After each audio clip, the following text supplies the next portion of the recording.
জগদীশ বাসুদেব বা সদ্গুরু অত্যন্ত যুক্তিসঙ্গত বা বাস্তবোচিত উপদেশ দিয়ে থাকেন। তার অমূল্য উপদেশ শোনার জন্য আগ্রহ ভরে অপেক্ষা করে লক্ষ লক্ষ মানুষ।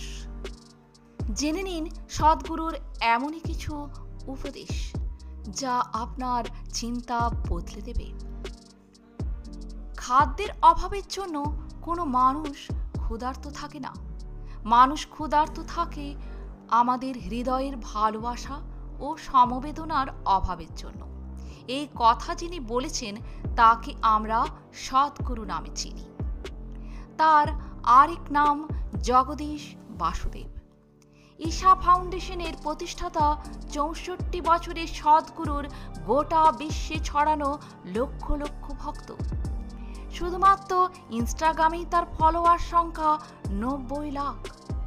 সদ্গুরুর পরামর্শ ও উপদেশ মেনে চলতে পারলে আমাদের জীবন বদলে যেতে পারে।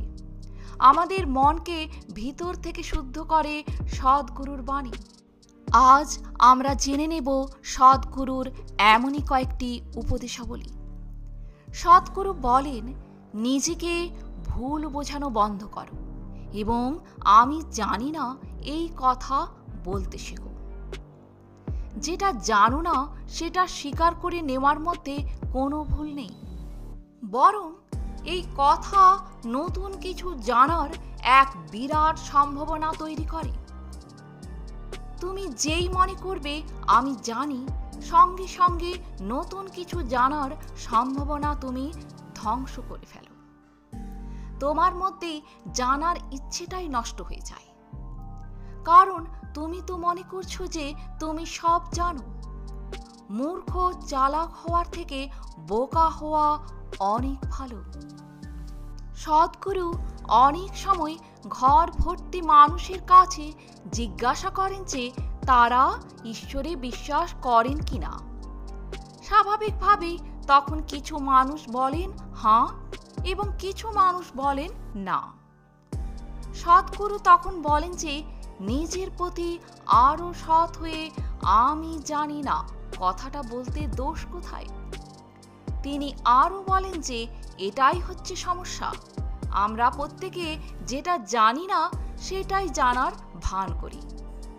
এমনকি কোনো কোনো মানুষ কোনো বিষয়ে নিজেদের জ্ঞান নিয়ে সম্পূর্ণভাবে নিশ্চিত, কিন্তু তারা যেটা জানেন সেটা সঠিক নয়। তিনি আরও বলেন কেন মানুষ কখনো কখনো একটা অস্তিত্ব সংকট অনুভব করে, কিভাবে এটা অতিক্রম করতে পারেন। তিনি বলেছেন মানুষের সব কিছুতেই জীবনে সংকট দেখা দিয়েছে। কৈশোর ছিল সংকট, কেরিয়ার খোঁজা ছিল সংকট, মধ্যজীবনে একটি সংকট, বার্ধক্য হবে সংকট। তাহলে তারা কখন সংকটে পড়ে না? যদি তারা কিছুটা সংকট অনুভব করে তখনই বেশিরভাগ লোকেরা ভয় পেয়ে যায়। বিশেষ করে একটি সংকটের জন্য সেই মুহূর্তে আপনি আপনার সর্বোত্তমভাবে কাজ করাটা আরও গুরুত্বপূর্ণ, কিন্তু তখনই বেশিরভাগ লোকেরা আত্মসমর্পণ করে। এই মাত্রা সহজেই অতিক্রম করা যেতে পারে যদি একজন ব্যক্তি নিজের উপর একটি নির্দিষ্ট পরিমাণ সময় বিনিয়োগ করতে ইচ্ছুক হন। আপনি যদি মনে করেন যে আপনি যা করছেন তা গুরুত্বপূর্ণ, তাহলে প্রথমে আপনাকে যা করতে হবে তা হলো নিজের উপর কাজ করা। বিভিন্ন ধরনের পদ্ধতি উপলব্ধ যার মাধ্যমে প্রতিটি মানুষ এটি করতে পারে। আপনার মধ্যে মৌলিক জীবন শক্তি যেভাবে কাজ করে তা উন্নত করার উপায় রয়েছে। এর জন্য একটি সম্পূর্ণ বিজ্ঞান এবং প্রযুক্তি রয়েছে। তিনি আরও বলেছেন, আমরা প্রায়ই এমন লোকের গল্প শুনি যারা সাফল্যের শিখরে পৌঁছানোর পরে আত্মহত্যা করেছে। আধুনিক জীবন এত চাপের কেন? আমরা সাধারণত সাফল্য সম্পর্কে চিন্তা করি আমরা কি করতে পারি এবং বিশ্বে আমরা কোথায় দাঁড়াবো।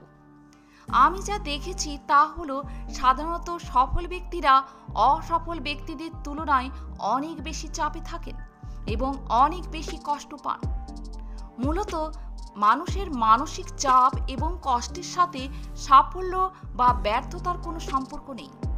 আপনি যে কাজ করছেন তার ফলে আপনার স্ট্রেস হচ্ছে, সেসব ঘটছে কারণ আপনার শরীর এবং মনের মৌলিক অনুষদগুলি কিভাবে পরিচালনা করতে হয় তা শেখেননি। প্রতিটি মানুষের অভিজ্ঞতার একটি রাসায়নিক ভিত্তি আছে। আপনি এটিকে চাপ, উদ্বেগ, আনন্দ বা পরমানন্দ বলতে পারেন, তবে সবকিছুরই একটা রাসায়নিক ভিত্তি রয়েছে। বাহ্যিক সুস্থতার জন্য কেবল একটি বিজ্ঞান রয়েছে, তেমনি আপনার আভ্যন্তরীণ রসায়ন কিভাবে তৈরি করা যায় সে সম্পর্কেও একটি সম্পূর্ণ বিজ্ঞান রয়েছে।